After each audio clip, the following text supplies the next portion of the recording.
আরে শফিক বন্ধু, একটা মেয়ে না অনেকদিন থেকে একটা ভালো ডু পার্টনার খুঁজতেছে, আর তোরও তো কোনো ডু পার্টনার নাই। তুই কি তাহলে ওই মেয়েটারে ডু পার্টনার বানাবি? হ্যাঁ বন্ধু, মেয়েটা যদি ভালো হয় তাহলে ওকে ডুও পার্টনার বানাবো। আচ্ছা, আমি ওকে একটা টেস্ট নিব। আমি একটা বড ড্রেস আপ করতেছি, এরপরে তুই ওকে ইনভাইট দিবি। ওকে বন্ধু, ঠিক আছে, তাহলে আমি ওর ইনভাইট করতেছি। কি অবস্থা রাতুল ভাইয়া? আপনাকে না বললাম আমার একটা ভালো ডু পার্টনার খুঁজে দিতেন? আরে জান্নাত, আমার কাছে তো কোনো ভালো প্লেয়ার নাই। আমার এই শফিক বন্ধু আছে, ওরও কোনো ডু নাই। তুমি কি ওরে ডু বানাবা? কি বলেন রাতুল ভাই, এই বটকে আমি আমার ডু বানাবো?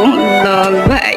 আরে জান্নাত, তুমি এসব কি বলতেছো? তুমি কি চিনো রে ওকে? তুমি কি জানো? আরে বন্ধু, তুই কিছু বলিস না, তুই থাম, আমি দেখতেছি। আরে জান্নাত, প্লিজ তুমি আমার ডুও হয়ে যাও না প্লিজ।